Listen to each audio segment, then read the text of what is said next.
large rear door. Some of the Gothas were fitted with small French piston engines, which negated the need for a tow plane. However, the most important feature of the powered glider was that its pilot could choose exactly the best place to land without running out of height. It also meant that after unloading, the aircraft could quickly take off and return to its base for another mission. Shortly after war's end, American designers and military experts discussed the lessons learned from the conflict, speculating that it might be possible to land equipment without an aircraft actually landing, or at least not stopping. This idea, and other novel concepts of aerial support for ground soldiers, soon earned strong encouragement from a very qualified source, in the form of General Jim Gavin, often called the Jumping General due to his insistence on parachuting with his men in the 82nd Airborne. Gavin was a larger-than-life general who understood the needs of airborne support, and later from a post in the Pentagon championed the cause of the pod. However, the question still remained, would it even be possible for a powered aircraft to simply discharge its cargo on flyby? The Material Division at Wright-Patterson were given the task of finding some kind of device which could egress from a moving aircraft at a very low level. The concept of a pod began to evolve, totally self-contained and of sturdy construction. Test pods were built and vigorously tested. The main test involved pods being dropped from under the wings of a B-26 bomber, serving as a mother plane for the experiment. At first, the pods were released while the B-26 was still on the ground, taxiing at about 100 miles an hour. The results were mixed, but showed potential. However, when the pods were dropped from a mother plane in low-level flight, and out of range of propeller wash, the separation worked quite well. If these experiments could be translated into full-scale practice, then the opportunities could be limitless. The next problem was to find a suitable carrier aircraft, and here the Air Force looked to a Fairchild provider stablemate, the C-119 Boxcar. The Boxcar had evolved from the Packet. Both aircraft employed the same twin boomtail configuration once used on the earlier German Gotha gliders. These were purpose-built heavy transport aircraft with powerful engines. A single C-119 was totally reconfigured at Fairchild's Hagersfield plant to convey a parasite pod from one destination to another. Evolving into the XC-120 Packplane, the lower half of the boxcar was completely removed and the landing gear converted from the traditional tricycle arrangement into a quad configuration, leaving a suitable clear space to accommodate the pod. To lift the enormous loads into the air, the Packplane was equipped with two Wasp 4360 engines, which were actually more powerful than those used on the B-29. The engines provided enough power to carry Fairchild's Giant at 250 miles an hour, fully loaded. The Packplane itself had a crew of 5, 2 pilots, an engineer, and 2 especially trained loadmasters. The crew would operate a totally self-contained power hoist to upload or download the pods, and each pod had its own set of wheels to facilitate towing. Connecting the plane to the pod was achieved via 4 special clasps located on the top of each pod. Although just as important, surrounding the outer edge of the pod was an inflatable seal, driven by compressed air. This was to ensure the airflow of the speeding plane did not separate its cargo. Each pod had a drive-through layout, allowing for loading at both ends, or cargo to be driven on at one side and off at the other. Either way, it was a capacious unit, able to support 20,000 pounds of freight, or over 60 well-equipped troops. Alternately, the pod could be configured as an ambulance or a massive fuel tank. There were also plans for totally self-contained suites as workshops, headquarters, or even hospitals, all able to be delivered as complete standalone units. The Packplane, with its rapid collection and drop-off capability, provided awesome displays to the military and public alike, and possibly seemed to have had serious appeal as an acquisition to the military. And to some extent it may have, although not sufficient to gain a production contract. Only one of this remarkable aircraft was ever built, and then a few years later it was scrapped. However, if General Gavin's pod concept didn't live up entirely to his expectations, then certainly his prediction for the need of a frontline support transport with very rapid offloading did. The conflict in Vietnam provided many such uses for Lockheed's remarkable C-130, and nowhere more so than in the battle for Khe Sanh. In 1968, the North Vietnamese laid siege to an American Marine base. The objective was on a plateau in the Khe Sanh Valley in South Vietnam. Over time, the NVA surrounded the base, cutting off all land communications. Coinciding with the North's Tet Offensive on Saigon, holding the Khe Sanh base became a critical political as well as military U.S. objective. The siege lasted for almost 3 months, and for much of that time, the only way in or out was by airlift, and this was mostly achieved under heavy enemy fire. The assault transport's time had really come. Only aircraft like the C-130 and the C-123 could survive the relentless touch-and-go tactics demanded by the situation in Khe Sanh, which required rear-door delivery, sometimes speeding on the runway and sometimes over it. The determined use of American assault transport under persistent enemy fire held the line. High-speed ejection of cargo, fast turnaround, and low-level parachute drops all played their role. The U.S. had exactly the right types of aircraft at the right time. Versatile, rugged, and purpose-built for need. Things may have been very different on that plateau in Southeast Asia, without the need having been defined by the experience of men like General Gavin. In truth, the Packplane would probably never have worked well in a frontline combat situation. The demands of sophisticated and careful handling on a quiet tarmac in Hagersfield, Maryland, is very different from the mayhem of a furious battle for a Marine base in the Khe Sanh Valley. But was the pod concept really so far off? Amongst General James Gavin's other predictions was the increased need to use helicopters in modern warfare. This is the Sikorsky S-64. The civilian version is known as the Sky Crane. The S-64 was extremely successful doing recovery work and reconstruction in Vietnam. However, they also had another application of delivering purpose-built modules designed for specific functions, such as field headquarters, workshops, and hospitals. Some even called them pods.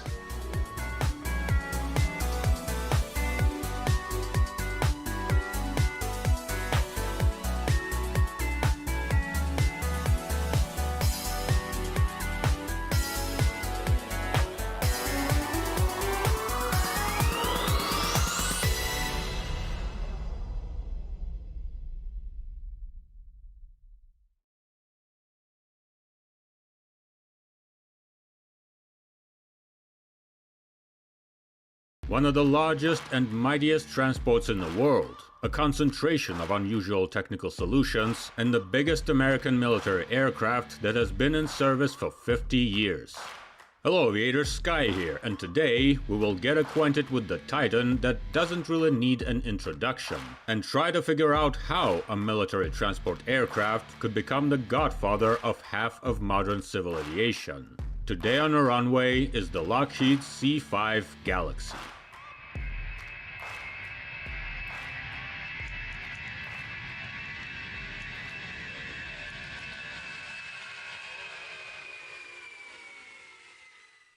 In the 1960s, the US military had an active presence in many locations around the world, and a rather diverse fleet of aircraft was responsible for operational logistics between those locations.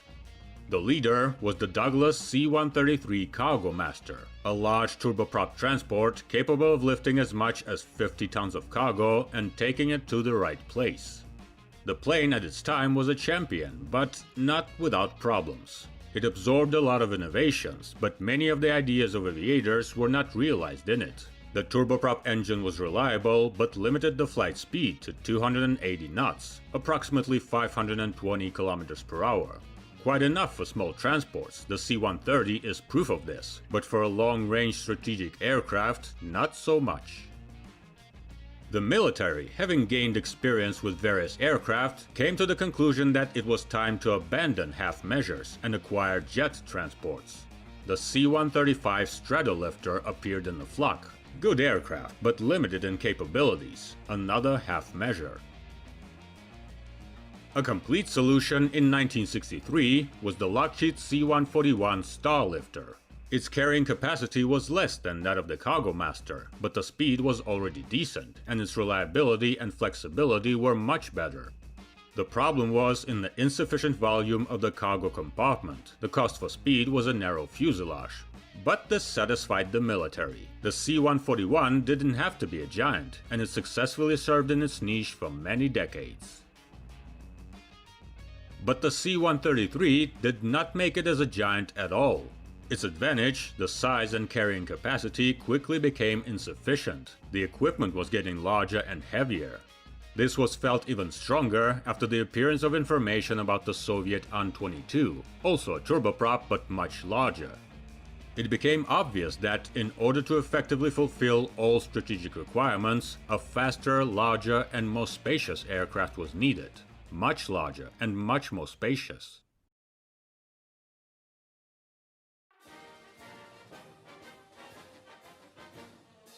The apogee of the wondering was the CX-X program, deployed back in the early 1960s, which was supposed to determine the image of a machine capable of quickly transferring to anywhere in the world practically any type of cargo. Soldiers, weapons, equipment, planes, helicopters, armored vehicles, anything. Without any reservations in the style of, this will fly and everything else takes the boat. What was this plane supposed to be like? So you understand. This is the C-141 Starlifter, a new and quite advanced aircraft. The future plane was supposed to be something like this. The guys weren't being modest, a huge cargo compartment which could accommodate more than 80 tons of cargo. At the beginning. As the concept developed, ambition and performance rapidly grew, and soon the desired payload was over 100 tons. In addition to the monstrous size of the plane, there was another, no less serious problem. The engines. The required flight speed is more than 430 knots, which means it must be a jet. Except, taking into account the size and weight, it would need 6 to 8 engines of that time under the wing, like the B-52. Terrible for a large transport. The answer to all questions was simple and colorful. There must be 4 motors. Getting them is your concern. The finale of all this research work in 1964 was the initiation of the Heavy Logistics System, or CX-HLS program. Boeing, Douglas, General Dynamics, Lockheed, and Martin Marietta, while they were still apart, took part in a tender for the creation of a new aircraft. A separate battle was fought for the engine for the future aircraft, in which Curtiss Wright, Pratt Whitney, and General Electric took part. The race was tough, and several participants dropped out of it pretty quickly. The aviators presented several rather similar solutions: high swept wings, cargo doors both in front and in the back, as well as cockpits at the top. There were also many differences, for example in the layouts of the upper decks, tail surfaces, and other nuances. During this time, Pratt Whitney and General Electric were working on the engines, and their task was just as, if not more, difficult. But they found more or less adequate solutions, which crystallized in 2 fiery hots: General Electric TF-39 and Pratt Whitney JTF-14. Thrust was achieved by using a variety of advanced solutions, both for individual elements and very large-scale ones, revolutionary for entire aviation. We will talk about them a little later. The Pentagon announced the winners of the tender in 1965. The future heavy transport would be made by the guys from Lockheed, and General Electric would supply the engine for it. This is how the Lockheed C-5 Galaxy was born. It's time to look at the outcome of this whole race. Length 75.3 meters, wingspan 67.9 meters, height 19.8 meters. Climbing on top of the T-tail, you find yourself on the roof of a 6-story building. Inheriting the overall look of the Starlifter, the C-5 makes it clear why it was named Galaxy. The huge fuselage is not round in cross-section, as it was done before, but resembles a pear with a wide expansion at the bottom and a narrow part above. The reason for this is the unusual layout and filling. The main element of a military transport aircraft is the cargo compartment. The dimensions were declared by the customer, who wanted to place almost the entire range of weapons here and be able to drop it on a parachute in flight. 5.8 meters wide, 4.1 meters high, and a whopping 37 meters long. It is more than the distance the Wright brothers' plane traveled on its first flight. Naturally, the deck floor is reinforced. There are fastenings for fixing cargo and equipment, as well as retractable roller lines for placing containers. You can load 6 Apache helicopters or 5 Bradley fighting vehicles or 2 Abrams tanks here. The cabin, of course, is pressurized, so soldiers can be accommodated here, up to 270 people, not counting those on the upper deck. The problem of the huge cargo compartment was access to it. One tail door is not enough, so it was decided to add another way in front. A set of hydraulic drives lifts the nose section up, and a ramp lowers below. The way through the tail is less exotic. A large flap rises at the top, a ramp lowers at the bottom, and a large double door opens in between. Plus, a vertical hermetic door inside rises to the ceiling. As a result, when all the doors are open, the cargo compartment of the C-5 turns into a huge two-way hangar, making the loading and unloading procedures easier. Since the dimensions of the cargo compartment were fixed by the customer, and they didn't want to make the plane itself too gigantic, all the auxiliary elements were moved up, so the C-5 got a second deck stretched over the entire fuselage, like a spine. Meanwhile, the center wing box divided this deck into 2 parts. In the front is the cockpit, part of the aircraft equipment, as well as crew restrooms. In the back, behind the wing, there is a kind of passenger cabin, where in seats in the 3+3 layout, up to 80 people can be accommodated like in a conventional airliner, except without windows. There are kitchens in both parts. Behind the passenger cabin is an extruding section with a lot of empty space called the hayloft. Here are the cargo hatch doors, service corridors, and the load-bearing structure holding the T-tail. A big thing that puts out decent loads, so there are a lot of elements. Of course, the plane is not limited to large gates. The crew will not open them for any little thing. Small doors for people are on both decks, in front and in the back on the port side, and in the back on starboard. The cockpit was made quite spacious. Here, 4 people work, 2 pilots, a flight engineer, and a navigator, in the beginning. With modifications, the navigator was no longer needed. The number of the entire crew varied quite a lot, because there are also aircraft commander, cargo operators, plus sometimes another shift. The front upper deck is designed for 15 people. The aircraft received extremely advanced flight instruments, equipped with state-of-the-art automation, navigation, and a bunch of other features, including, for example, a continuous monitoring MADAR system, with 600 sensors scattered throughout the aircraft. All critical elements are duplicated. The C-5 is equipped with 4 hydraulic systems working in parallel. The cockpit glazing is quite minimalistic. Lockheed used a scheme almost the same as that of their own C-141. The designers of the C-5 landing gear were faced with the task of making a structure capable of holding a 380-ton aircraft, not only on a concrete runway but also on grass runways. The result of their work was large, powerful, and complex. The main landing gear is equipped with 4 big legs, with bogies on which 6 wheels are installed in pairs. The pair of rear legs can rotate, which reduces the turning radius of the aircraft in a limited space of the airfield. And all these mechanics have to be closely packed inside the aircraft in flight, so when retracted, the bogies first turn 90 degrees and then go into their niches like into pockets, closed by sliding doors of large fairings.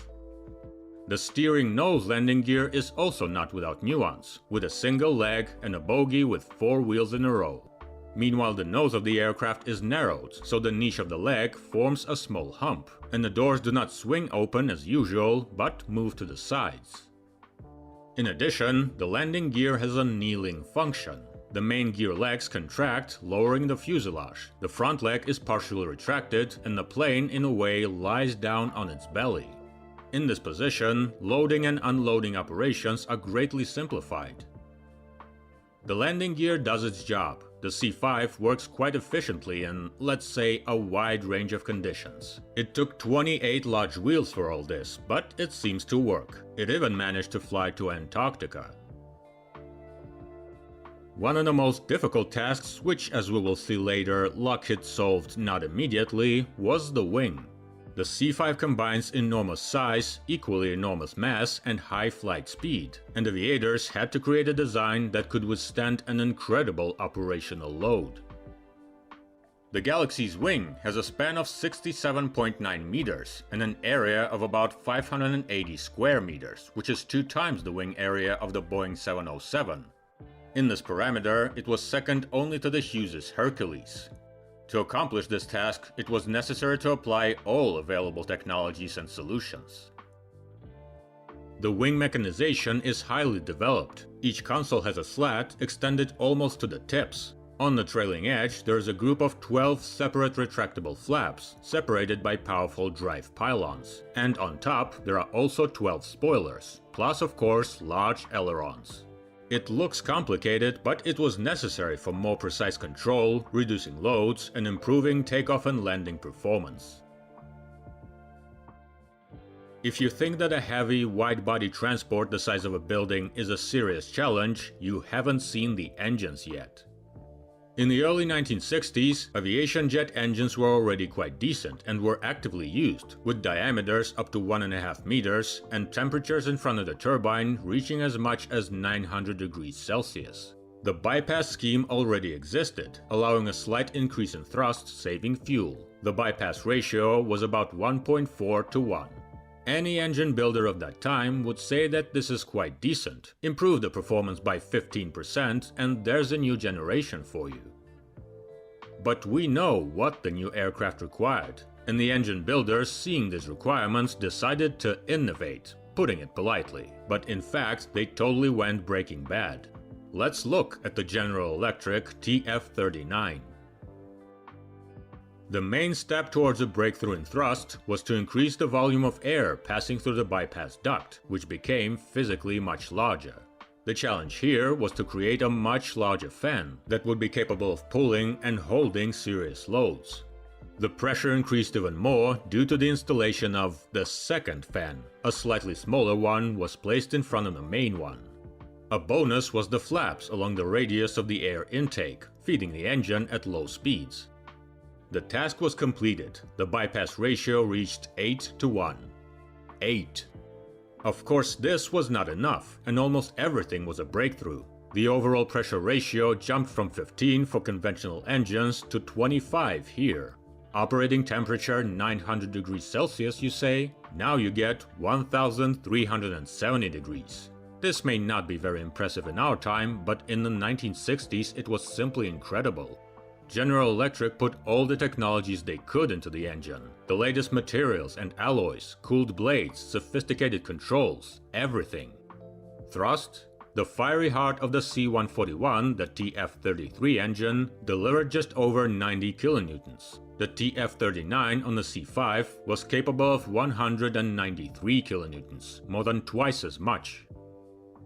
Such performance looked especially funny when the engines were passing flight tests under the wing of a flying lab based on the B-52 bomber. The Stratofortresses were mostly powered by the J-57 engines, with a thrust of 46.71 kilonewtons. And when the big guy was put in cruise mode, the aircraft could barely compensate for the thrust imbalance. In fact, it turned out that instead of 8 old engines, only 2 new ones could be installed on the plane, and the bomber would fly just fine.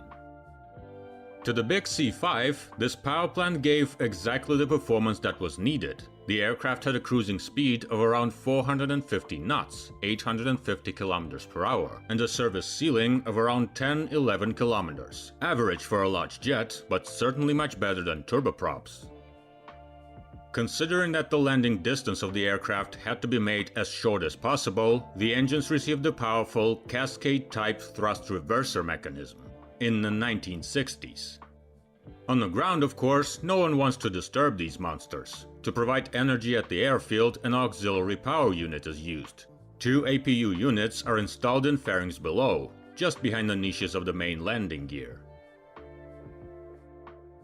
The C-5 is a strategic transport aircraft, and whatever its carrying capacity, it would have little use without range, which means it had to be able to fly 10 to 11,000 kilometers, or 5,500 miles across the oceans. With large loads, of course less, but not by much. With all the specific efficiency of the power plant, the appetites of the engines were huge, and there had to be a lot of fuel. 12 tanks with a total capacity of 193,600 liters were placed inside the wing, more than 150 tons. A fully equipped and fueled Boeing 757 is lighter. Moreover, the tanks are integral. There are no separate containers in them. The fuel goes straight into the internal volumes of the wing. In flight, these volumes, as fuel is consumed, are filled with nitrogen stored here. To meet strategic range requirements, the C-5 also received an aerial refueling system. It was very useful, both for increasing the flight range and for more tricky maneuvers. For example, taking off with a larger load and less fuel and adding it up in flight. Did you think only the blackbirds indulged in such things? The C-5A prototype was presented in early 1968 at the airfield of the Marietta Aircraft Factory in Georgia. A vivid impression when a building was rolled out of the building. Already in the summer, the plane made its maiden flight, and Lockheed finally entered the testing phase of their revolutionary brainchild. 120. Airborne.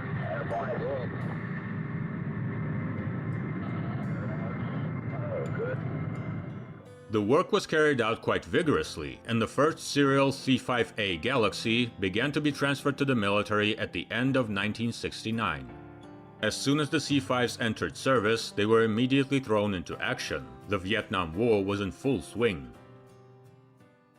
The aircraft transported everything to Vietnam, from bullets to tanks. Despite the many difficulties in operation, the superiority over the old machines was obvious. The history of the C-133 practically ended. In 1971, they were all withdrawn from service. Alas, Vietnam did not go without losses for the C-5. During the evacuation of children from Saigon, an explosive decompression occurred on board, causing a partial loss of control. The crew turned the plane around and tried to make an emergency landing, but the plane did not reach the airbase and crashed into a field. Of the 314 people on board, 138 did not survive the fall. It was one of the worst disasters in the history of American military transport aviation. In the history of the C-5, however, it was not the only one. During the entire period of operation, 6 planes were completely destroyed, of which 4 in the 1970s, mostly without human losses. Mostly.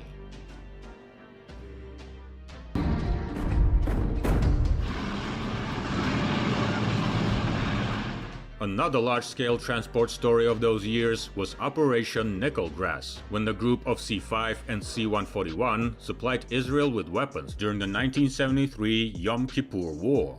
At the height of the fighting, the transports carried into the country more than 22,000 tons of weapons, armored vehicles, helicopters, and planes. Given the gravity of the situation, who knows? Perhaps Israel owes its existence to this whale.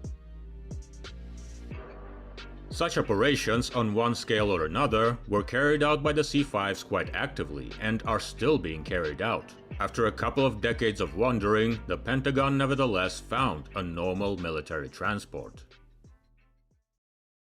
The most fun for engineers began in 1974. Remember the story about the ideas of the Soviet military to launch ballistic missiles from the Un-22? Well, the Pentagon also thought about it, but these guys decided to try. The C-5, in flight over the Pacific Ocean, dropped a 39-ton Minuteman ICBM from its cargo compartment, without a warhead of course. In freefall, the missile started its engine, rose several kilometers, and then fell into the sea, completing the test. American aviators and rocket scientists came to the same conclusion as their Soviet counterparts and did not continue the work. Why did they need to launch a missile for this? Why not? Alas, the history of the big plane was not without big problems. The aircraft turned out to be incredibly complex. It was difficult to work with. There were constant problems with various systems and especially with engines. The C-5, in addition to the name Galaxy, received the nickname Fred. an acronym that stood for fucking ridiculous economic disaster. The plane was admired by everyone who worked with it, but as they say, from galaxy to Fred, there is one step. Naturally, Lockheed tried to maintain aircraft production by finding new markets. Quite quickly, the L500 project was born, a civilian version in cargo and passenger options, capable of carrying as many as 1,000 people. But Fred appeared for a reason, and the airlines knew about this nickname. It was obvious that such a complex aircraft in commercial aviation would be uncompetitive. And with the advent of cargo versions of the Boeing 747, this issue was basically closed. They were also actively pestering NASA with proposals to create special versions for them. In particular, it was about transport platforms for carrying oversized cargo and space shuttle orbiters. It was logical. At least one could look at colleagues from the USSR, who easily carried anything on the backs of their giants. However, it did not work out with the shuttles. NASA chose as carriers the modified Boeing 747. Yes, again. However, the agency did not completely refuse the C-5. In the early 1980s, aviators took two basic C-5As and, by clearing the upper deck behind the wing and replacing the tail hatch, increased the volume of the cargo compartment. This was necessary to accommodate large cargo, such as spacecraft, inside the plane. This is how a pair of C-5A SCM, Space Cargo Modified, or simply C-5C planes appeared. It was almost impossible to sell the original military transports. Although in the mid-1970s, Iran, which became the exclusive customer of the F-14 Tomcat fighters, also wanted to become the exclusive customer of the C-5 transports. Negotiations were held, but ceased after the 1979 Islamic Revolution. The world did not see a non-American galaxy. Lockheed put a lot of effort into solving the problems of their brainchild, but when it seemed that the initial issues were resolved, new ones surfaced, which were much more difficult to handle. When it comes to advanced solutions and innovations in any complex technology, the word risk always appears. This word becomes especially dangerous when the manufacturer, for the sake of winning the tender, promises a lot of things and in a short time tries to fulfill those promises. In particular, this affected the huge wing, which they tried to make as light as possible. Composite elements, aluminum honeycomb filler, the latest alloys, as well as design optimization, a minimum of parts with minimum weight. The problem was that some of the latest solutions, due to them being the latest, were not tested that much in practice, and the optimized design left almost no margin of durability. In 1969, while the wing was tested for maximum loads, it broke, which is fine, it was broken on purpose. The problem was that it was supposed to break at 150% of the allowed maximum, but it broke at 128%. Bad sign. The second bad sign appeared during resource tests. It turned out that during active operation, fatigue cracks begin to appear in a number of elements of the wing structure, and they appear quite quickly. Lockheed came up with a plan to make minor changes that could be implemented during the maintenance process, but it turned out that they were practically useless. An especially bad part was that it all became clear when the C-5 was already mass-produced and delivered. That is, the giants already flying in the Air Force risked falling apart in flight, and in order to avoid tragic news, it was necessary to urgently limit the load, hence the performance of the aircraft. The maximum cargo weight was reduced from the promised 100 to 86 tons, and only when it was really necessary. In practice, the epic giants flew half empty. To say that the customer was unhappy is an understatement. Scandals and disputes began, up to the start of an investigation by Congress. Not only was the cost of the program well above the plan, but the resulting aircraft was far from what everyone expected. Lockheed had fallen on hard times. In 1973, after the delivery of a series of 81 aircraft, production was stopped. The financial burden of the company started to become crushing. In addition to expenses for the transport C-5, expenses for the passenger L-1011 TriStar, which had just recently taken off, were also piling up. But the company was too big to fail. The Pentagon was well aware that its bankruptcy could bring even more problems than it already has, so the government smacked Lockheed with one hand and saved it with the other. There were no options. In the late 1970s, it was decided to completely replace the wings of most aircraft with new and seriously redesigned ones, plus modify and boost the engines. Such rewinging lasted until 1986. Touch 77 planes took several years and cost about $1.5 billion, about $7 billion by modern measures. This solved the problems of the wing and restored the initial capabilities, even with a slight overfulfillment. The load capacity increased by about 9 tons. The problem was solved, but everyone had more gray hair now. Production of the C-5 was put on hold back in 1973, and many believed that after the modernization of the existing fleet, the production line would be completely closed. But history is full of surprises. After moving into the White House, the newly elected President Ronald Reagan began in his own way to revive the power of the US military. Apparently it was weak.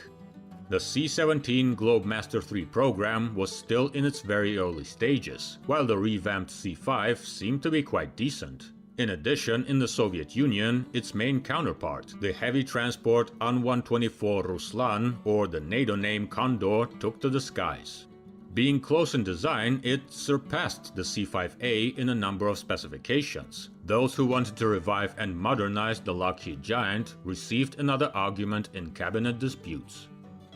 It was decided to resume production and order a new batch of upgraded C-5B transports. By the way, at the same time in the same format, the B-1B Lancer bomber received a second wind. The C-5B received improved avionics, an optimized design and updated engines. The changes were not particularly drastic, but the aircraft was much easier to operate, and the performance was again slightly increased. The load limit was now at 118 tons. The first plane entered service in 1986, and by 1989 the military received 50 units. They did not have to sit idle, because it was time for the largest mission in the history of the C-5, Desert Storm. After Saddam Hussein's attack on Kuwait, the United States and allies began moving forces to the Middle East. The group of C-5, C-141, C-130 and KC-10 aircraft delivered 534,000 people and 542,000 tons of cargo to the region in a little more than a month. Compared to that, the Berlin airlift feels like home delivery of pizza. The flock of giants served in this program until the end of the 1990s, when it was decided to make an upgrade. The AMP, Avionics Modernization Program, was exactly that. The C-5 fleet received new glass cockpits with digital interfaces, new navigation, autopilots, and other systems. This work was completed in 2002. In 2006, the remaining C-141 Starlifters went into retirement, replaced by the new C-17 Globemaster III. At the same time, it was decided to optimize the entire fleet of transport aircraft, and another RERP, Reliability Enhancement and Re-engineering Program, was launched, the task of which was to increase the reliability and efficiency of aircraft primarily through applying the new engines. The C-5 received General Electric F-138 GE100, which were in fact the military versions of the GE CF6 engines, which at one time were created as a civilian version of the TF-39. The circle of life. The new engine was not as exotic as its progenitor, but it was much more modern, efficient and reliable. In addition, unlike the unique base engines, the CF6, similar in components, was installed on many wide-body aircraft, making it cheaper both in production and in maintenance. The F-138s were much more powerful than the older TF-39s, putting out as much as 230 kilonewtons of thrust. This made it possible to increase the payload mass to 127 tons. Finally, a little more than that of the basic An-124. No need to be embarrassed anymore. Equally important was the improvement of fuel efficiency, which increased the range. The new aircraft could fly 8,900 kilometers with a load of 54 tons, and empty with full tanks as much as 13,000 kilometers, nearly 7,000 miles, a quarter more than before. The takeoff and landing distances have also been seriously reduced. Now only 1,650 meters long runway is enough for work, and this is a Colossus weighing 381 tons. Thus was born the C-5M Super Galaxy version that is relevant to our time. In total, 49 version B aircraft, 2 version C and 1 version A aircraft were driven through these programs. They were already a little old and were gradually being decommissioned. By 2017, there were no C-5A left in the fleet. Deliveries of the upgraded aircraft were completed in 2018. The C-5M versions, according to various estimates, should fly for another 30 to 40 years, and will be almost as long-lived as the grandfather B-52. In total, through 2 series of production, 131 aircraft were assembled, 81 C-5A and 50 C-5B. Now in service in the C-5M version, there are about 50 gray whales. The C-5 Galaxy became a milestone in American military history and had a major impact on the world of heavy transport aircraft. But its impact on the aviation industry, although not direct, is much larger, because it is the CX HLS program that is in a sense the beginning of such a thing as a wide-body airliner. How? The aviation community was very interested in the birth of the giant aircraft. Yes, there were already large machines with wide fuselages, but it was in the process of creating a huge jet transport that the airlines watching it were convinced a plane could be much larger than what they had at that time. And what range can such an aircraft provide? What comfort and what capacity? Not to mention that this is a clear solution to the problem of overcrowded airports. Ah, how tempting. Demand creates supply. When Boeing lost the CX HLS tender, they were immediately approached by representatives, primarily of Pan American, with the question, is it possible to create a similar large and long-range aircraft, but a civilian one? The answer to this question was the Boeing 747, the world's first wide-body airliner, which turned the entire transportation industry on its head. A queen with cult status, 50 years of serial production, and over 1,500 aircraft delivered to dozens of airlines, against 131 aircraft supplied by Lockheed to the military. This is what you can do with the ability to overturn even a defeat. And this is just the 747. The rest followed. DC-10 and L-1011 in the USA, in Europe the A300 was born, the first Airbus, and in the USSR the Il-86, and all within literally 5 to 6 years. It is quite difficult to imagine the modern air transportation industry without wide-body airliners, and all the current big guys, one way or another, came from the desire to stuff a couple of tanks into a plane. And the second innovation that has affected the industry practically on a total scale is engines. When the C-5 was created, it required a power plant that combined huge power and decent economy. To meet this requirement, engine builders made a real breakthrough by creating the world's first large turbofan engines. The TF-39 won the tender and took to the wing, but General Electric could not deny themselves the pleasure of creating its civilian modification. And so, the GE CF-6 was born. The losers of the tender, Pratt & Whitney, just like Boeing, did not lose heart, and putting away the military JT-F-14 made a civilian version on its basis. This is how the JT-9D engine appeared. This company was a huge breakthrough in civil engine building, and the key to wide-body aviation. Without them, such large aircraft simply wouldn't be able to fly. It was they who became the basis of the fiery hearts of most early wide-body planes, and it is their concept and solutions that are the basis of civilian jet engines to this day. The history of Galaxy began half a century ago, and will continue for several more decades. The epic nature of this giant is hard to overestimate, as is its impact on the aviation industry. Let's wish good luck to the gray whale, and hope that it will not have to fly to hot spots with tanks in its belly. At least not too often. And this is where our story ends. Like and subscribe to the channel so as not to miss the continuation of the great transport saga. And if you want to watch the videos early, see some exclusive behind the scenes content, or just support the channel, consider joining our Patreon community. Fast flights on large planes and soft landings to you.